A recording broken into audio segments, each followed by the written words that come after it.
Hello, welcome to session 8 of Sigma training. My name's Kim Blake and this session is on EDI billing. I'm going to talk you through the agenda and then I'll move on to the live database. So today I'll be looking at how to auto-load EDI files, or how to load them manually, how to work through the batch, including the batch management screens, the actions that you can take, the validation, the right-click options, and the batch options. I'll briefly show you the accounts payable files, but we'll cover that off in the next session. So let me open up Sigma. And you can see here I'm on the tree configuration.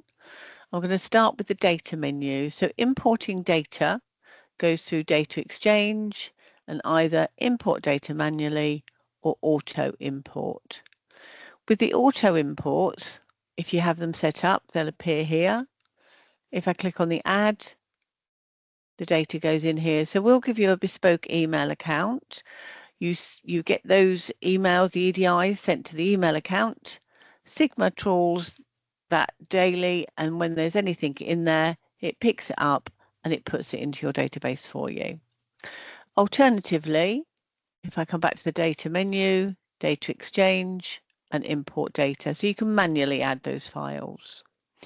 We've got a few files that have already come in here today. Now these files can be either EDI files, half-hourly data, CSV files of invoices. They all come through to the same place. Your auto imports would show in here, as well as the ones that we're going to add manually. So adding a file in, if I click on the add, we've got some choices for the the import category. So if I choose invoice data, that then narrows down the import list to those that are relevant to invoicing. Generally, most EDI files will be of a Tradercom format, so they'll go in using the UK Traderform EDI. Alternatively, there are other ones that we have in here, should it not fit into that. I'll add the supplier, so this is an npower file. I'll add the fuel type, electricity. And then you've got the choice here what you do with duplicates. The default for duplicates is to put that invoice in, so it'll import it as a duplicate. Alternatively, you can ask to overwrite any duplicate invoices or to ignore them. But as I say, the duplicate is the default. You then select your file and add it and then save. I'll just cancel from here. But what will happen, it will appear in the list here. So it'll either be complete or waiting, or if I show you the different statuses here, you can see it goes from waiting, then running, and then hopefully 100% complete, or it could be complete with errors, complete with duplicates, or it may well fail. But you'll get the information over on the right-hand side here. Once it's complete, that means we can then work on that file. So that's the loading of it. If I now move to the invoice validation menu, the invoices section, and to manage batch imports. So each of those EDI files that go in create a batch import. So we have a selection here that have gone in, and these ones are either in review or accepted. So there's 3 stages. Review is when the file first comes in. Accepted has been accepted into the database and is being worked on, and then complete. It defaults to not showing you the complete files. So this really is a list of ones that we still need to deal with. I can still see the complete ones if I apply that filter, and you'd see any in here. Let's go back to the review and the accepted. So I just want to show you one that's review. If I just click on this one, we can see the file, but we'll just concentrate on this section here. It's gone from review to accept. I'll talk through the rest of the screen in a moment. I'm just going to click back at the bottom here on the exit and show you one that I've started. So this one is an accept So once it's been accepted, we can work on it, and then I'll complete it when we've finished. So the details you see then, you see the path, if the path's in there, you'll see the file ID, so the batch number, the description and the file name are the same, but you can edit the description. Then you've got your import date, your supplier, and your fuel type. Then your totals, so the net total, tax, gross total, and your total consumption. As I said, this one is accepted. So I clicked on review and accepted it. And then we've got invoice view all. So we're seeing all of the invoices, so 89 invoices that are in this EDI file. And I'll go to the grid in a bit more detail in a moment. There are various states. So that's the first column I have here. So we've got account missing, so it can't find the account. Meter missing, so the MPAN or the MPRN doesn't match. Validation failures, so it's failed the validation that you've set, or it's passed all the validation, or you've loaded the invoice. So until the invoice shows as loaded, we won't see it in the reporting or in the invoice screens. So there's an invoice state, which is the first column we have here, and then there's an invoice status, so new, credited, rejected, etc. That's what we see in this second column here. Now, when you open up yours, you may well not see it the same as I've got it.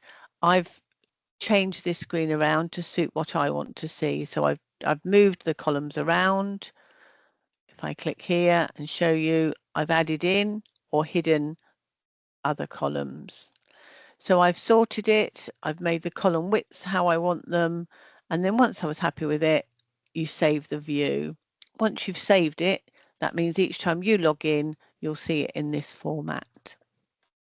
So 89 invoices, a few pages, and it's showing 10 per page. I can change that, and I can now see all of the invoices.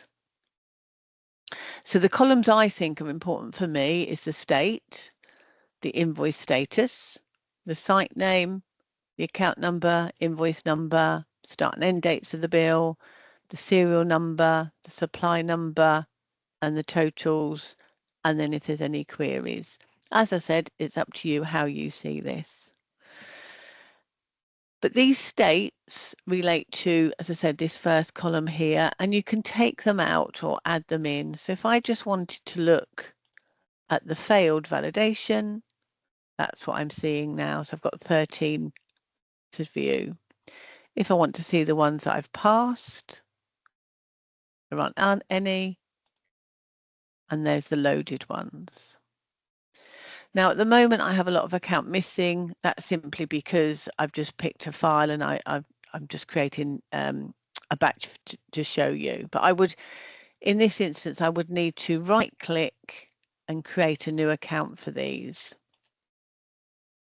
So I find the path that I want to put it to, the portfolio, the start date, and then link it to the meters. So once you've chosen your path, you can link to the relevant meters.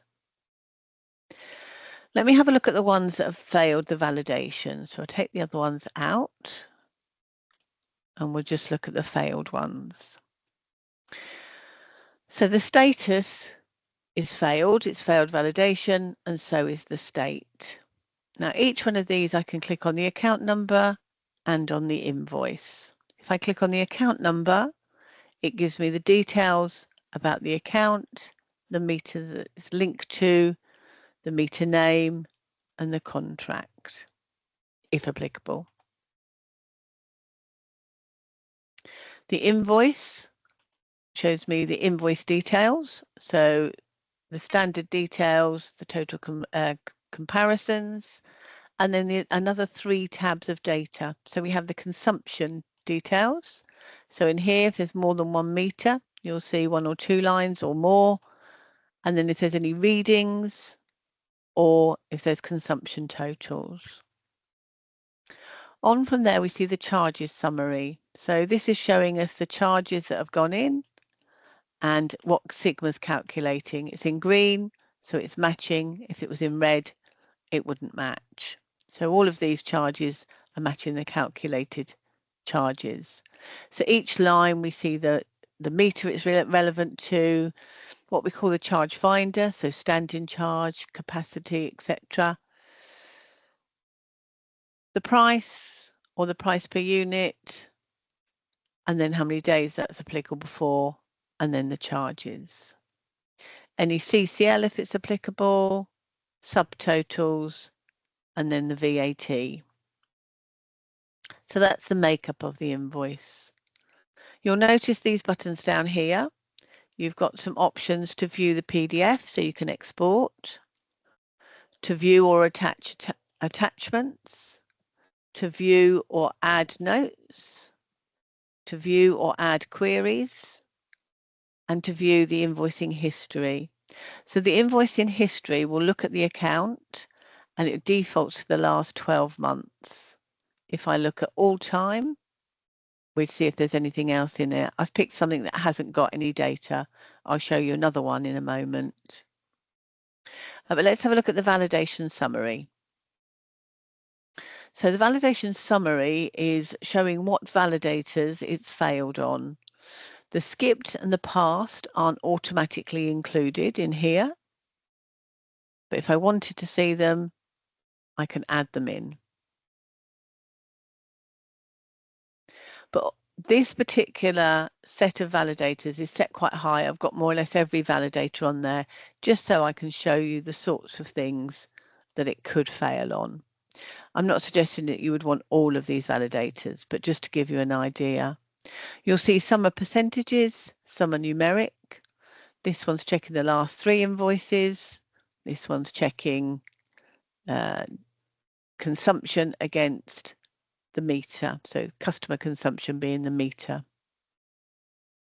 But where we've got figures, you can see what the actual consumption or cost in this one on the bill is, what's expected, so based on the last average of the last 3 invoices, what the difference is, and what parameters have been set or tolerances have been set within that validator. I can raise a new query from here or from down here. So that's looking at the invoice. And we'll have a look at a different one. So if I have a look at one of these invoices,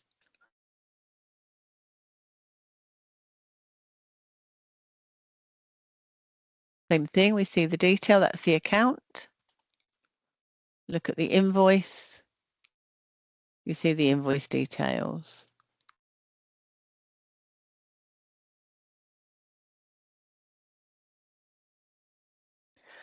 Again, you've got the buttons at the bottom here. So if I go for the invoice history and have a look at all time, so these are older bills than the last 12 months, it will show me the invoices. So we've got a list of all of the invoices here.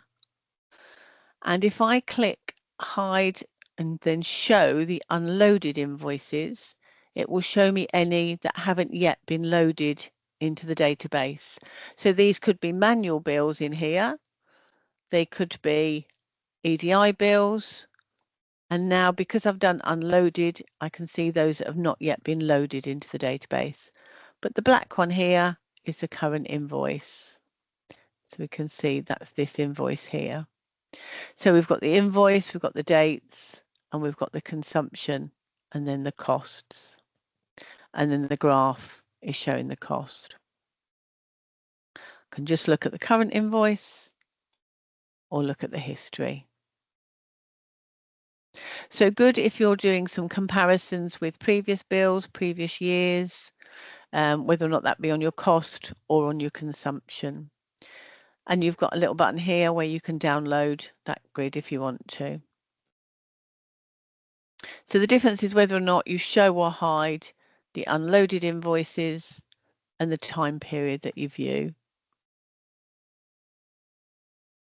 So I'll just close from there. And I'll just show you some of the right-click options that you have. So we can create a new account. You can also get to that invoicing history from here. You don't necessarily need to look at the invoice. Load the invoice, which we'll come back to, copy, add a query, and view the original invoice, which is the same.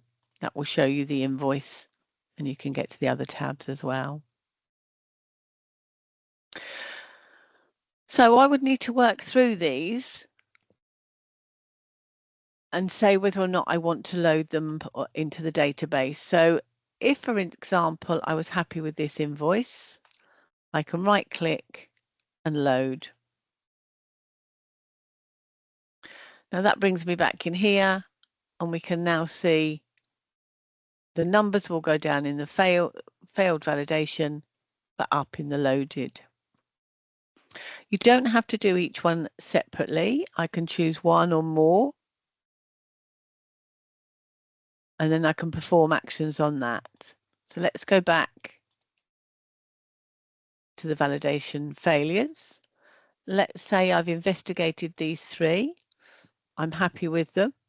I can either right click and load, or go to bulk actions and load invoices. And that will load those ones. So let's take those out again. And we can see I can still carry on and work through these invoices. So the status will stay as failed because they've failed validation unless I choose to change that to user passed. And I'll show you how to do that in just a moment. From the 9 invoices that I'm displaying here, if I wanted to pick all of them, I can choose them all, bulk actions, and load invoices. You'll notice there's an unload. So if I've done that wrong, I could also unload them. So the 17 that are loaded, they will now be in the invoicing page and they'll be in reporting.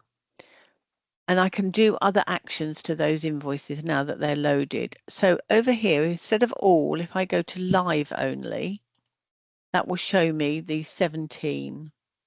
Again, I've got 10 to the page, so let's up that so we can see all of them. If I want to change this status from failed to user passed, similarly, I can do that individually. Highlight one and then set invoice status and change it to user passed. So that's just indicating that I've looked at it and I've done something with it. So I could do that on one or as many as I wanted to.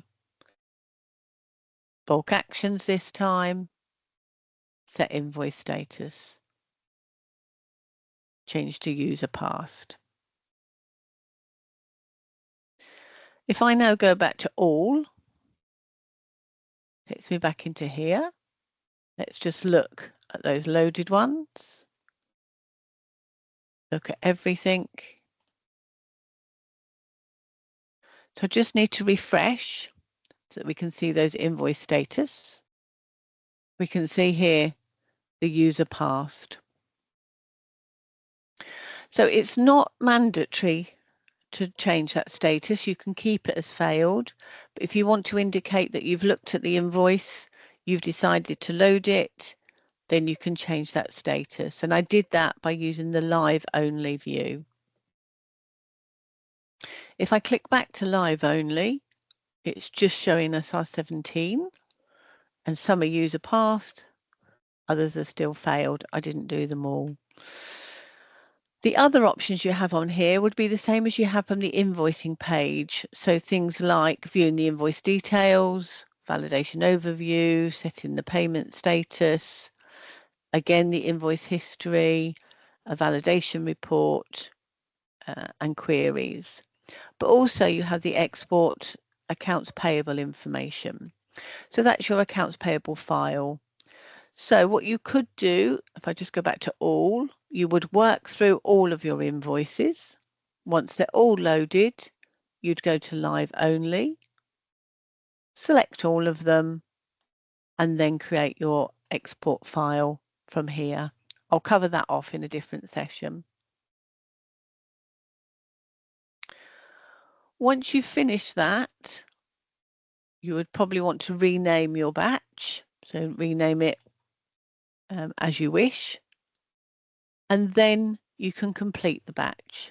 So by completing it, you're saying you've finished, you've done what you needed to do with it, and then it doesn't appear in the batch imports list unless you choose to show the completed ones. So even though I haven't completed this one, I'm just going to complete just to show you. And it returns me to here, and I don't see that batch. If I change the settings and filter and apply, I can see that batch. If I click back into the batch, if I still need to do some work on it, I can accept it and bring it back in. And then complete it again when I've finished. Just to show you at the bottom here, there's a couple of options. You can add notes, you can add attachments, and you can view the history. So the history is what we've done. So accepted, completed, accepted, review. So in reverse order.